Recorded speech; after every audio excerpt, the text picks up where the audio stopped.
C'est la journée internationale de lutte contre la corruption ce jeudi. Les thèmes retenus pour cette année: votre droit, votre défi, dites non à la corruption. Nous ferons l'état des lieux de la lutte en RDC avec les députés nationaux Passy Zapamba, président de l'APNAC. Et elle était pressentie. Les autorités sanitaires confirment la présence de la 4e vague de Covid-19 en RDC alors que le variant Omicron continue à se propager dans le monde. Le docteur Muyembe a appelé les Congolais à ne pas banaliser les gestes barrières et à se faire vacciner. Début du sommet virtuel pour la démocratie ce jeudi. Plus de 110 pays démocratiques dont la RDC sont conviés à ce rendez-vous mondial initié par le président Biden. La Chine et la Russie ont fustigé leur exclusion. Et en sport, UEFA Champions League, descente aux enfers du club barcelonais. Le FC Barcelone éliminé de la Ligue des Champions après une défaite 3-0 face au Bayern Munich, une première depuis 20 ans. Bienvenue à vous tous, madame, messieurs, et merci d'être avec nous sur Télé 50. Ouvrons ce journal par la sécurité. Le ministre ougandais de la Défense, Vincent Bamula Ngaki, se trouve à Bunia depuis hier mercredi. Sa visite s'inscrit dans le cadre de la mutualisation de forces entre les FARDC et l'UPDF qui mènent déjà des opérations conjointes contre l'activisme rebelle de l'ADF. Détail avec ce reportage de la presse militaire. La République démocratique du Congo et la République de l'Ouganda, déterminées à mutualiser les forces pour détruire les ADF, un ennemi commun en Ituri et dans le Nord Kivu. Objectif, imposer la paix et stabiliser la région. Voilà ce qui justifie l'arrivée ce mercredi à Bunia du ministre ougandais de la Défense, l'honorable Vincent Bamula Ngaki, accueilli au bas de la passerelle par le gouverneur militaire de l'Ituri, le lieutenant général Luboya Nkashama Johnny.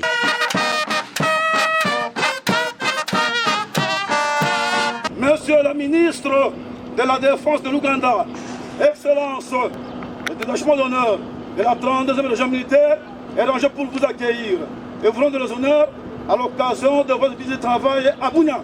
Je vous invite à passer le détachement en revue. C'est confié à la presse. Le patron de la défense ougandais s'est exprimé à ce terme. Nous sommes arrivés ici et nous nous visitons en tant que frères. Et comme vous le savez, nous avons un ennemi commun. Et vous savez, quand un voisin crie, il dit « Venez au secours », on ne peut pas refuser de secourir le voisin quand il y a un problème. Pour sa part, premier vice-président de la Commission défense et sécurité à l'Assemblée nationale, Jacques Njoli appelle la population de l'Ituri à soutenir les forces armées de ces deux pays pour la neutralisation de ces ennemis de la paix. Nous allons décupler la puissance de feu.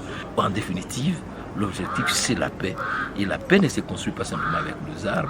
La paix se construit aussi avec les âmes, c'est-à-dire les prédispositions de toutes les communautés à déposer les armes, à venir, n'est-ce pas, construire cette nation, ce vivre ensemble qui doit constituer les sous-bassements de notre devenir commun. Il faut préciser que le député national et sénateur des provinces de l'Ituri et du Nord Kivu multiplie des rencontres avec différentes couches sociales de Bunia pour la vitalisation des forts actuels de l'état de siège en vue d'une victoire finale sur les groupes armés.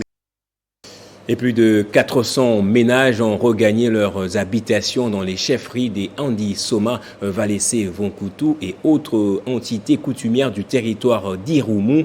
C'est le résultat de la paix imposée par les forces armées de la RDC sous le commandement du général Luboya Nkashama, gouverneur militaire de l'Ituri.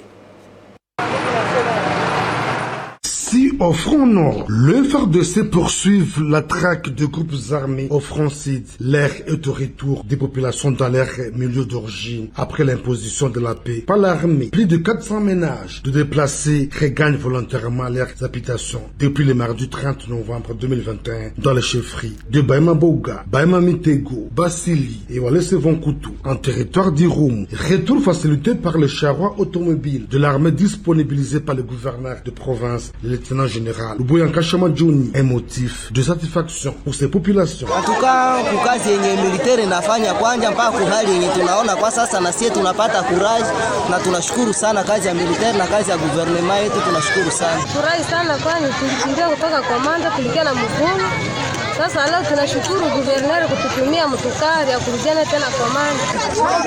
Tunamatuma mtukari. Mungu abariki kazi jambo.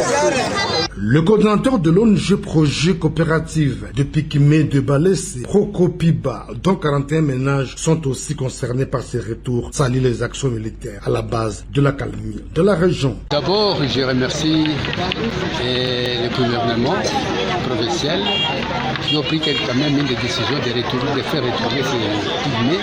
Quand même, c'est une bonne appréciation.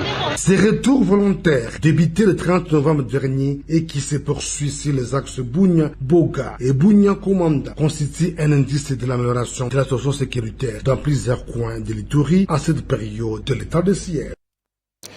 Et le ministre de l'Enseignement supérieur et universitaire Mwindo Nzangi a répondu à la question orale avec débat du député national Bernard Kayumba concernant les conditions d'admission à la faculté de médecine en RDC et les modalités d'ouverture de la faculté dans plusieurs universités. Selon le ministre, toute sa politique était basée sur les recommandations des États généraux. Jean-David Kilolo. Initialement prévu les auditions de 3 membres du gouvernement, dont le ministre de l'économie nationale, enseignement supérieur universitaire et celui du commerce extérieur. Mais à la dernière minute, le ministre de l'économie nationale et celui du commerce extérieur ont fait état de leur indisponibilité pour des raisons d'État.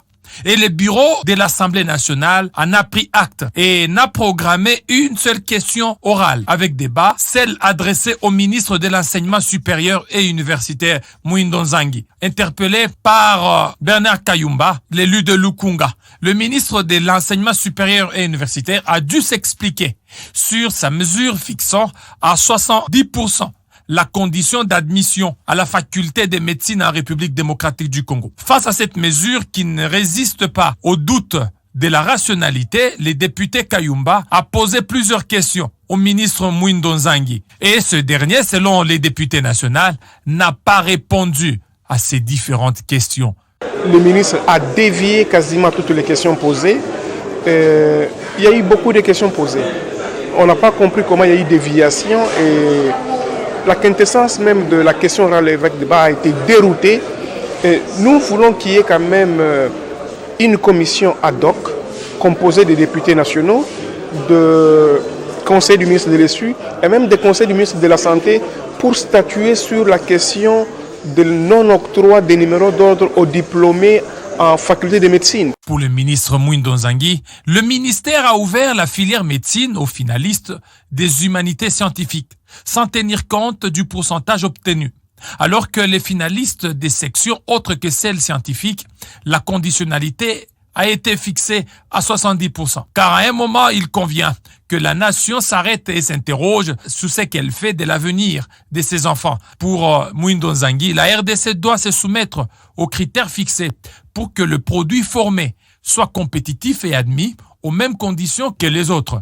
Après cet échange, 59 députés se sont inscrits pour la prise des paroles. Et dans les débats généraux, la majorité des intervenants soutiennent le point du ministre qu'il faille réorganiser la filière médecine contre une infime minorité qui trouve à redire, notamment sur comment le ministre entend organiser le système LMD dès la prochaine rentrée académique fixée au 5 janvier prochain. Et à l'Assemblée nationale, toujours, la commission aménagement du territoire, infrastructure et NTIC promet de mener des plaidoyers au niveau de l'ECOFIN afin qu'une part importante du budget de l'État soit attribuée au ministère des ITP. C'est ce qui ressort de la séance de ce mercredi 8 décembre à l'Assemblée nationale, réunion consacrée aux réponses du ministre d'État Alexis Guissaro aux préoccupations des députés membres de cette commission.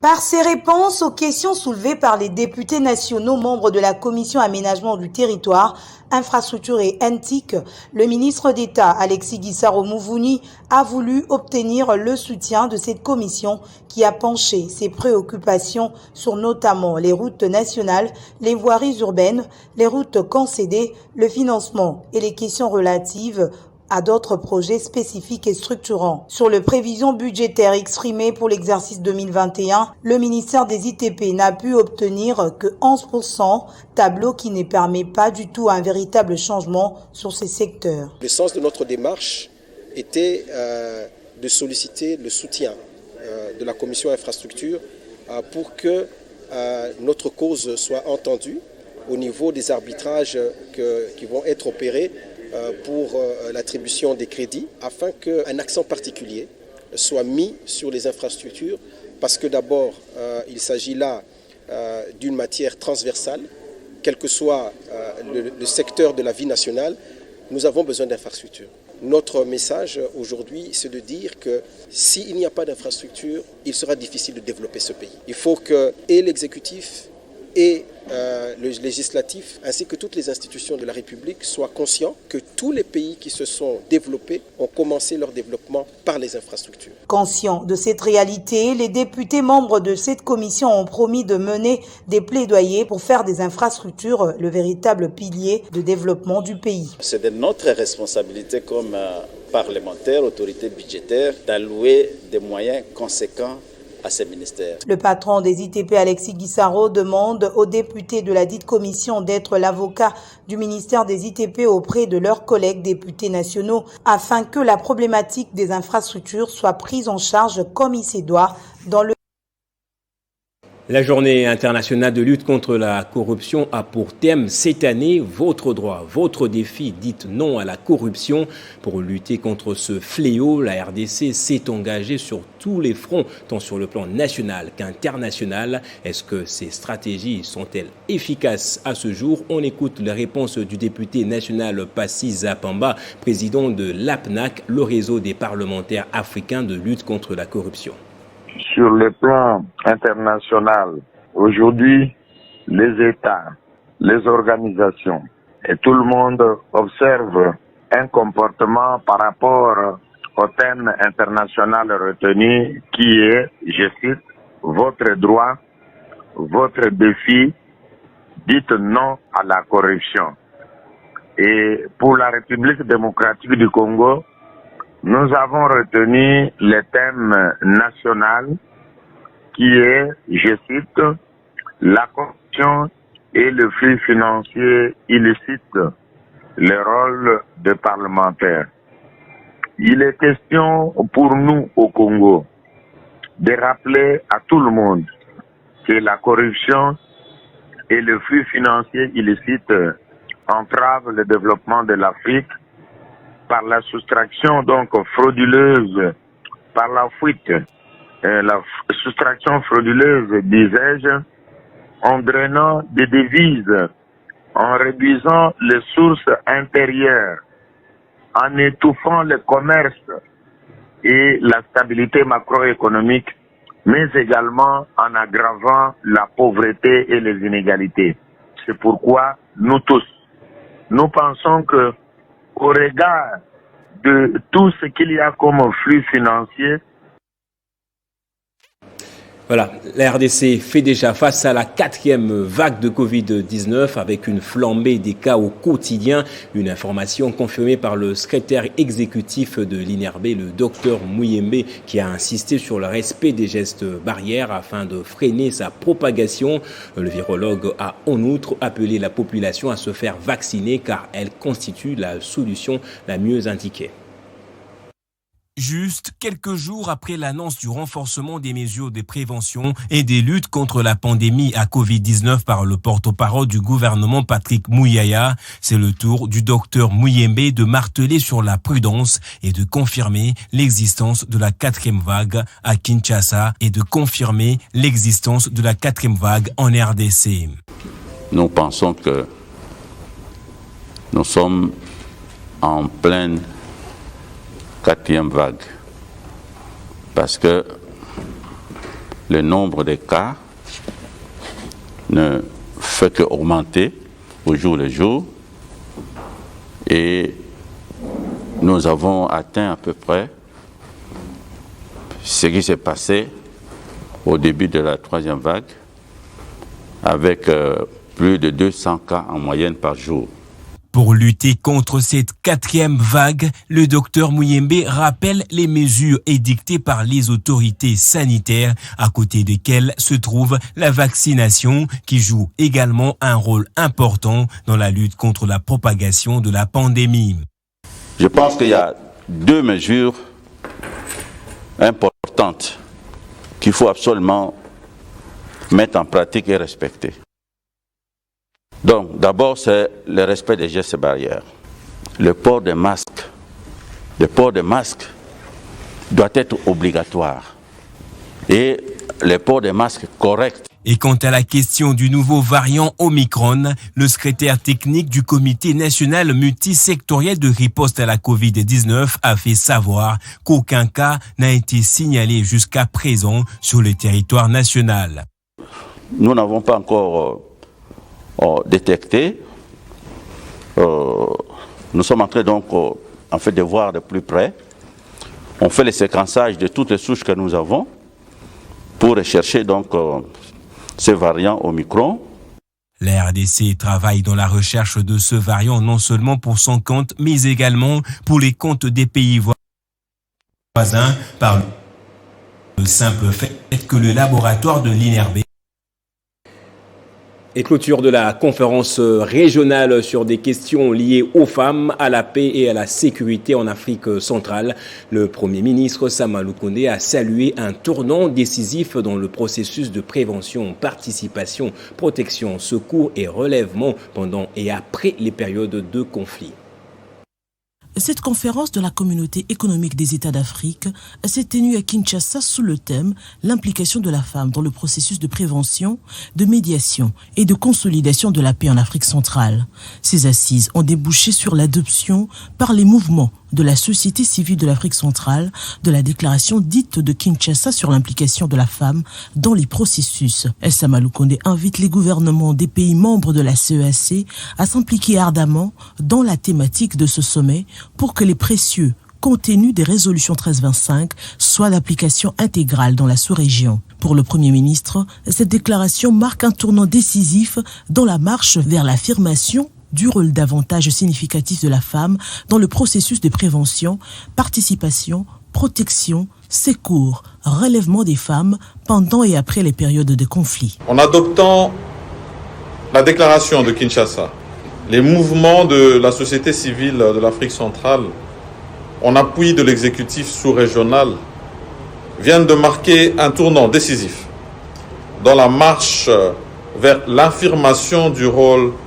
davantage significatif de la femme dans les processus de prévention, participation, protection, secours et relèvement des femmes pendant et après les périodes de conflit. C'est pourquoi le chef du gouvernement souhaite l'adoption de cette déclaration lors des assises de cette communauté prévue à Brazzaville les 10 et 11 décembre prochains. Il s'y est d'indiquer que cette cérémonie de clôture s'est déroulée en présence de plusieurs personnalités venues des différents horizons, dont le président du Sénat, les ministres des pays membres de la CEAC, la présidente honoraire de la République centrafricaine et coprésidente des Femmes Wise Africa, les ambassadeurs et chefs des missions diplomatiques accrédités à Kinshasa, les représentants des agences du système des Nations Unies, les représentants de la société civile et les leaders des jeunes Africains. Et la Confédération des négociants, des coopératives et des transporteurs miniers artisanaux du Grand Kivu et la société civile du territoire de Pangui au Maniema s'insurgent contre toute manœuvre dilatoire tendant à bloquer la décision sur la libre circulation des minerais dans le Grand Kivu. C'est à travers une marche organisée à Kalima et à Kindu qu'ils se sont exprimés. Ces marches successives ont été organisées simultanément dans la commune rurale de Kalima située à 5 km de Kindu ainsi qu'à Kindu, chef-lieu de la province du Maniema. Co-organisée par la Confédération des négociants, des coopératives et des transporteurs miniers artisanaux du Grand Kivu, Konekoma Jika en sigle, en collaboration avec la société civile du territoire de Pangui. Cette marche avait pour but de dénoncer les blocages dont serait auteur la société aurifère du Kivu et du Maniema Sakima dans les processus de la libre circulation des minerais dans les Grands Kivu. Kivu. À Kindu, tout comme à Kalima, les organisateurs de la dite marche ont déposé leur mémo auprès du bourgmestre de la commune rurale de Kalima et auprès du gouverneur intérimaire du Maniema. Dénonçons avec la toute dernière énergie les manœuvres dilatoires de la Sakima et ses partenaires tendant à s'opposer et à empêcher l'application du protocole d'accord de libre circulation et de la commercialisation des minerais. De son côté, le gouverneur ad interim Afan Idrissa Mangala dit prendre acte de leurs revendications et promet son implication. Je prends acte de ces mémos. Je reste déterminé parce que nous, c'est le peuple d'abord. Pour rappel, la décision sur la libre circulation des minerais avait été prise par les gouverneurs des provinces du Maniema, Nord et Sud Kivu, mais jusqu'à ce jour boudée par la Sakima, société ayant la plupart des permis d'exploitation. Et au Lualaba, le bourgmestre de la commune de Dilala, Deogracias Kalubunda, a présenté à l'autorité provinciale une nouvelle Jeep destinée à la police pour la sécurisation de ses administrés. Cela est le fruit de la redevance minière que perçoit cette entité territoriale décentralisée.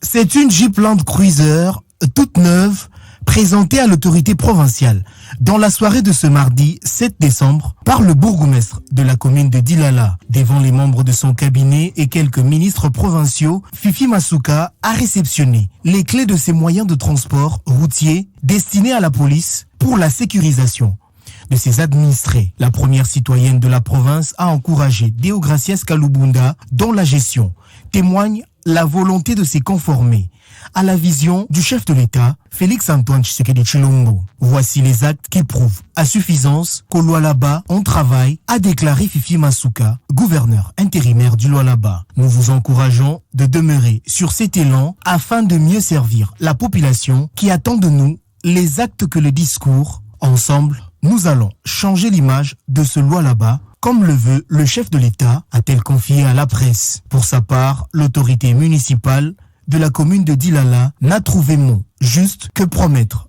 à Masuka Saini de faire mieux davantage. Le bourgmestre de la commune de Dilala, Deogracias Kalubunda, qui n'en est pas à sa première, compte poursuivre avec ces genres d'actions pour le développement de la province du Lualaba. Signalons que la Jeep présentée à Madame le gouverneur intérimaire du Lualaba est le fruit de la redevance minière que perçoit cette entité territoriale décentralisée. En Afrique, au Burkina Faso, le gouvernement a finalement jeté l'éponge après des manifestations de la population critiquant ses stratégies de lutte contre les groupes djihadistes. Le Premier ministre Christophe Joseph Dabiré a déposé sa démission auprès du président Roch Marc Christian Kaboré qui l'a accepté. À la base de cette démission, des manifestations des civils qui avaient été éclatées au Burkina Faso, dénonçant la gestion de la sécurité après les attaques djihadistes qui ont fait environ 2000 morts et 1,4 million de déplacés depuis 2015. La plus récente d'attaque, c'est l'attaque terroriste d'Inata dans le nord du pays qui faisait 53 morts, dont 49 gendarmes les 14 novembre dernier, avaient également suscité des manifestations d'ampleur ainsi que des marches contre la gestion sécuritaire des autorités, amenant ainsi le président Kaboré à annoncer le 18 novembre la destitution en fonction de certains membres du gouvernement. Contre toute attente, le Premier ministre Christophe Dabiré a adressé hier mercredi une lettre portant demande de démission au président Christian Kaboré. Ce dernier ayant pris acte de cette lettre de démission, le gouvernement tout entier se trouve aussi destitué comme l'a annoncé aux médias Stéphane Sanou, secrétaire général du gouvernement. Toutefois, le président Kaboré annonçait un remaniement ministériel en déclarant qu'il était nécessaire de constituer un plan gouvernemental, une équipe resserrée et bien plus soudée. Christophe Dabiré était autrefois commissaire chargé du commerce, de la concurrence et de la coopération des l'UEMOA. Il avait été reconduit en janvier 2021 comme Premier ministre à la réélection du président Kaboré. A précisé que les membres du gouvernement sortant assureront tout de même l'expédition des affaires courantes des départements ministériels jusqu'à la formation d'un nouveau gouvernement. Et début ce jeudi du sommet virtuel du président Biden sur la démocratie, c'est quelques 110 pays et territoires qui prennent part à ce forum, à l'exclusion de la Chine et de la Russie qui n'ont pas reçu d'invitation. La première journée est dédiée aux séances plénières à huis clos des chefs d'État après un discours de Biden. D'après le professeur titulaire du département de sciences politiques de l'Université de Laval, à Québec, au Canada, Jonathan Pékin, après 4 ans de présidence, Joe Biden avait scandé « L'Amérique est de retour » et avait promis de revenir avec un leader plus traditionnel des États-Unis. Ces sommets, qui réunissent 111 pays ces jeudi 9 et vendredi 10 décembre, s'inscrit au cœur de sa politique étrangère à un moment où la démocratie recule à travers le monde. Et d'ajouter, ces sommets était une pièce maîtresse de la rhétorique de Joe Biden pendant la campagne présidentielle. Une fois qu'il a pris le pouvoir, plusieurs observateurs lui ont conseillé de laisser tomber et Joe Biden a tenu tête. Première difficulté est de constituer une liste d'invités. Washington a fait le tri, sans toutefois détailler précisément le processus de sélection. Le Brésil, la Pologne et les Philippines sont conviés, mais pas l'Hongrie ni la Turquie. C'était une mission impossible, estime Martin Quenzen, directeur adjoint de Think Tank, Germain Marshall Fund à Paris. Il ajoute également qu'il fallait intégrer un certain nombre de pays qui ne représentent pas le valeur démocratique, soit parce que son allié important dans le cadre de l'OTAN ou d'autres partenaires américains dans le monde, soit parce qu'il n'était pas question d'isoler de pays potentiellement importants dans la compétition avec la Chine. Signalons que la Chine n'est pas non plus invitée à ces sommets, contrairement à Taïwan, également de la liste de recalés. La Russie décrit l'événement comme un instrument pour atteindre des objectifs géopolitiques. Au-delà de critiques démocratiques, il faut voir que les intérêts stratégiques ont prévalu, commente Jonathan Pékin.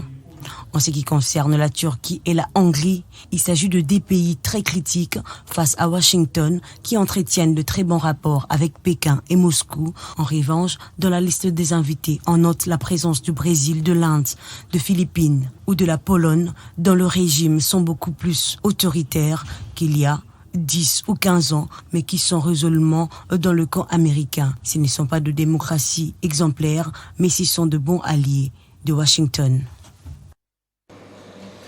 En sport, à présent, le championnat de la Vodacom Ligue 1 se poursuit ce jeudi avec 3 rencontres au programme. D'abord à Kolwezi, l'AS Sima accordera son hospitalité au cercle sportif Don Bosco. Ensuite à Lubumbashi, l'association sportive V-Club sera reçue par la jeunesse sportive groupe Bazano.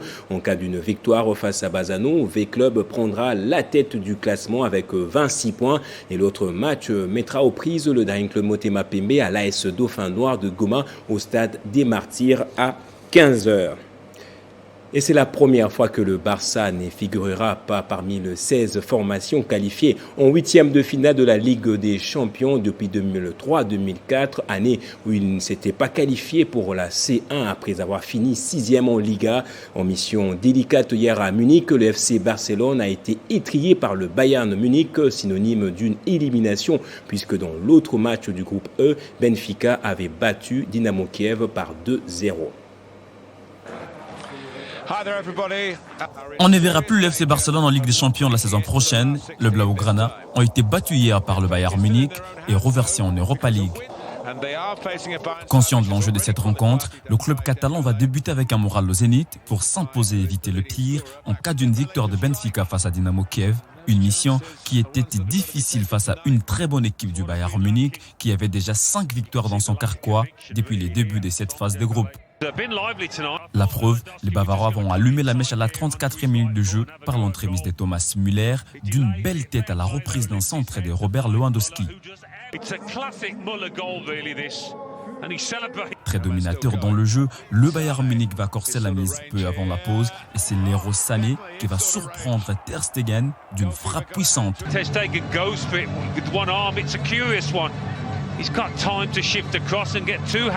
2-0 score à la pause, retour des Citrons, rien ne va changer dans la façon de jouer des hommes de Xavi Hernandez. Le Bayern Munich, impitoyable, va crucifier le FC Barcelone en marquant le 3e but à la 62e minute de jeu par Jamal Musiala, servi par Alphonso Davies. Unlike Sane a bit earlier. And this is the nail in the coffin. I think it was just in. Me too. Dans l'autre match de ce groupe E, Benfica a battu Dynamo Kiev 2-0, un succès qui a contribué à l'élimination du FC Barcelone, puisque le club portugais remonte directement en deuxième position avec 8 points et le Barça rétrograde en troisième place avec 7 unités. La dernière fois que le Barça était éliminé en phase de groupe, c'était lors de la saison 2000-2001, où il avait fini en troisième position de groupe H, derrière l'AC Milan et Lille. On va prendre le rappel des titres à présent. C'est la journée internationale de lutte contre la corruption ce jeudi. Les thèmes retenus pour cette année est votre droit, votre défi. Dites non à la corruption. Pour le député national Passy Zapamba, la corruption entrave le développement de la RDC. Les autorités sanitaires confirment la présence de la 4e vague de Covid-19 en RDC alors que le variant Omicron continue à se propager dans le monde. Le docteur Mouyembe a appelé les Congolais à ne pas banaliser les gestes barrières et à se faire vacciner. Début du sommet virtuel pour la démocratie ce jeudi. Plus de 110 pays démocratiques dont la RDC sont conviés à ce rendez-vous mondial initié par le président Biden. La Chine et la Russie ont fustigé leur exclusion. Et en sport, UEFA Champions League, le FC Barcelone éliminé de la Ligue des Champions après une défaite 3-0 face au Bayern Munich, une première depuis 20 ans. Le club Barça est donc reversé en Europa League. Restez avec nous pour la revue de presse.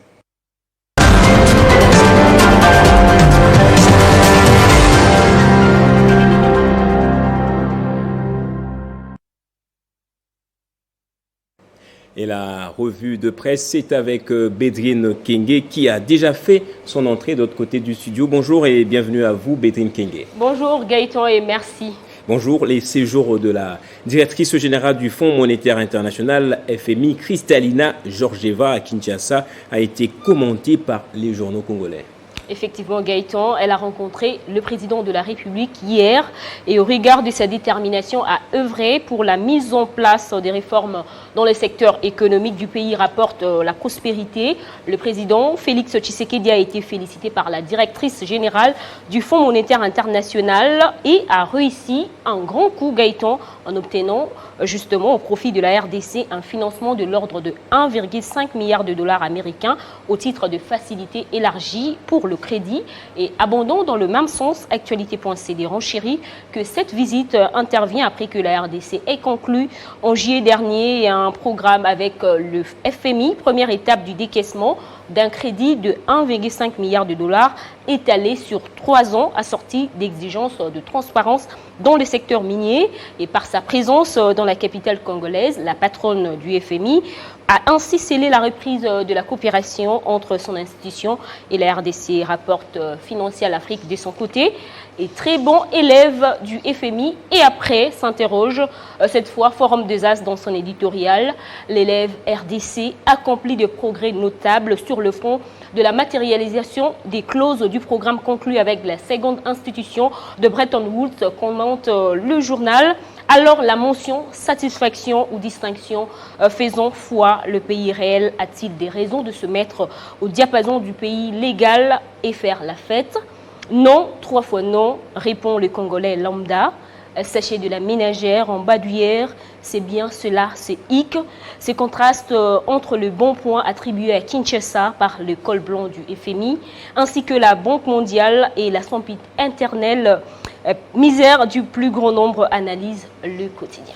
Autre sujet, en dehors du pays, au Burkina Faso, le Premier ministre a jeté l'éponge après plusieurs critiques de la population.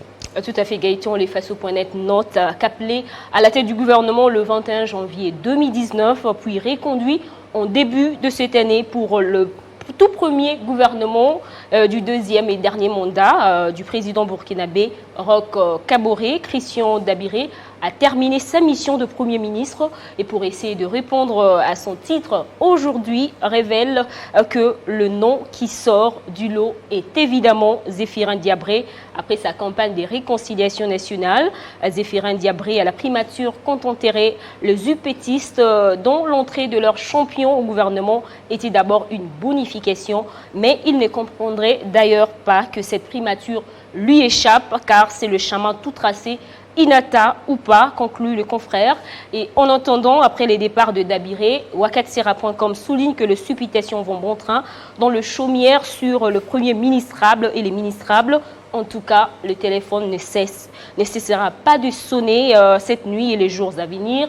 De même, les marabouts dépoussiéront leurs tapis et sortiront leurs attirails nécessaires pour rassurer justement les ministres qui vont s'accrocher à leur fauteuil comme un enfant à son premier jouet et donner l'espoir à ceux qui convoitent des Marocains, certains que leur temps a sonné à scène, ce site burkinabé. Et pour terminer, le sommet mondial sur la démocratie de Joe Biden ne fait pas l'unanimité. Oui, Gaëtan, la question fait l'objet de polémiques suite aux intentions polarisantes de Washington ainsi que sa mise à l'écart de certains pays qualifiés d'autoritaires comme la Russie, la Chine et la Turquie par la Maison-Blanche, pointe leséchos.fr. Ces sommets virtuels vont se pencher sur le combat entre les démocraties et les dictatures et régimes autocratiques, mais la principale interrogation, Gaëtan, est de savoir si les États-Unis demeurent toujours et encore le modèle de la démocratie, pointe sarl.fr, surtout qu'il intervient au moment où le pays traverse une crise politique moderne créée après les élections de 2020, à l'attaque du Capitole en janvier dernier, vous vous rappelez, par les militants pro-Trump, ainsi que la dénonciation sans preuve de fraudes électorales par l'ancien président, ajoute le rédacteur de cet article. Et pour sa part, France24.com poursuit que cette rencontre qui se clôture demain, vendredi, est une promesse de campagne du 46e président des États-Unis. Merci Bédine Kenge pour cette lecture. Merci à vous.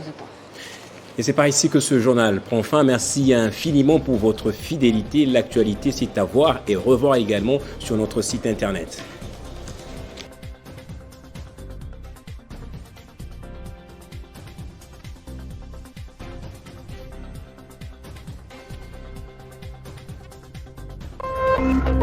Téléchargez les infos Télé 50 sur www.télé50.cd.